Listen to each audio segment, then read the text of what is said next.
Nice to meet you. Sir, how will the firing of James Comey affect U.S.-Russia relations? Как повлияет это на двусторонние отношения? Увольнение? Увольнение. Да никак не повлияет. There will be no effect. Ваш вопрос выглядит, вы не сердитесь, пожалуйста, он выглядит смешным для меня. Your question looks very funny for me. Don't be angry with me. Мы не имеем к этому никакого отношения. We have nothing to do with that. Президент Трамп действует в рамках своей компетенции. President Trump Конституции и законов. is acting in accordance with his competence and in accordance with his law and constitution. Мы здесь при чем? And what about us? Why we? Я вот видите, в хоккей собираюсь играть с любителями. You see, I'm going to play hockey with the hockey fans, И вас приглашаю. and I invite you to do the same. I'll be here and I'll be watching. Thank you very much. Мы будем обязательно смотреть. Спасибо. Спасибо большое. All right, there you saw Liz Palmer getting, you got to get the news when you can, the interview when you can. President Putin there playing hockey, dressed up as he always does, whether he's doing judo or horseback riding. He plays the part. He's got the attire. And Liz is joining us now on the telephone to take us through what she got from the president and what we can expect to see on the front pages in Russia over the next couple of days, Liz. So that meeting, that interview, that very brief interview that you did with the Russian president, perhaps you can just take us through it because we weren't able to hear the sound as well. Well, the Russian president is making absolutely sure that there are no Russian fingerprints on anything to do with the firing of James Comey. He said it's a domestic affair. It's the prerogative of the American president to make personnel changes, and we don't think it's going to affect Russia-U.S. relations.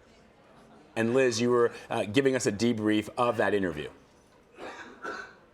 Yes, President Putin made it quite clear that Russia doesn't view James Comey's firing as having any bad effect on Russia-U.S. relations.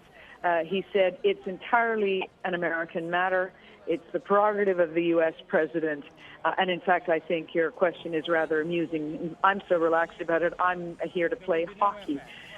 Certainly the Russians don't want to give any excuse to be seen to be anywhere near this. They are very sensitive about the fact that they've been named as meddling in the U.S. elections, having hacked into U.S. emails, and they are now afraid that President Trump, even if he wanted to reestablish good relations with Moscow, isn't able to anymore because the mention of Russia is so toxic. I spoke to President Putin's spokesman, Dmitry Peskov, after I spoke to the president, and he actually said the word toxic when he referred to Russia's brand, if you like, in the United States. He said, we are going to have to wait this out. But we're very sad because at the end of the day, what we do want is good relations with the United States, but he allowed that they just look a long way off at the moment. You know, when Sergei Lavrov was asked by a reporter about the firing of FBI Director Comey, he said something to the effect of, I thought this was a room full of adults, sort of indicating that he felt it was a childish question to ask. How is the Russian media presenting this, the interest that we have here in the United States, the investigation into Russian meddling into the 2016 election? It's not a front page story. It's seen as a big move for people who watch politics closely. But frankly, most Russians are not paying attention to the inside baseball, as they see it, of changes inside the Trump administration. Political analysts will be writing more in the next few days about it, and I'll have a look at those stories and try and bring you a précis, because obviously how the Russian establishment sees this will be very revealing. But for the moment, it's not a page one story.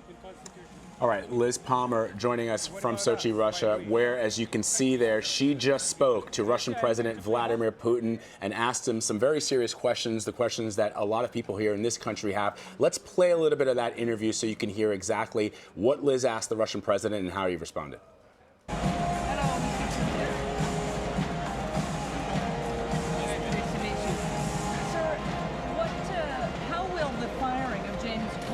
Affect U.S.-Russia relations? Как повлияет это на двусторонние отношения? Увольнение? Увольнение. Да никак не повлияет. There will be no effect. Ваш вопрос выглядит, вы не сердитесь, пожалуйста, он выглядит смешным для меня. Your question looks very funny for me. Don't be angry with me. Мы не имеем к этому никакого отношения. We have nothing to do with that. Президент Трамп действует в рамках своей компетенции. President Trump Конституции, законов. is acting in accordance with his competence and in accordance with his law and constitution. Мы здесь при чем? And what about us? Why we? Я вот видите, в хоккей собираюсь играть с любителями. You see, I'm going to play hockey with the hockey fans, И вас приглашаю. and I invite you to do the same. I'll be here and I'll be watching. Thank you very much. Мы будем это. All right, so there you saw Liz talking to Russian President Vladimir Putin. She's on the phone with us. Liz, yes, we still have you. Yeah, hi. I was just going to say, so unconcerned did he seem to be that he went out on the ice and scored a couple of goals. Oh, Now, that may not surprise I was you. going to say. ask you if he won. I don't know if he's still playing, but as I understand it, he typically wins whenever he plays. Scores a couple of goals, yes. And not hard when you're the strong man of Russia. But I want to ask you, Liz, give us a sense of how you got this interview, how you were able to get in that tunnel, because it looks to us that you're the only reporter there. Mm-hmm. We had originally asked to speak to the Kremlin spokesman, Dmitry Peskov, and the only time that he could find for us was when he happened to be in Sochi with President Putin, who was here to play in an old-timers hockey league tournament.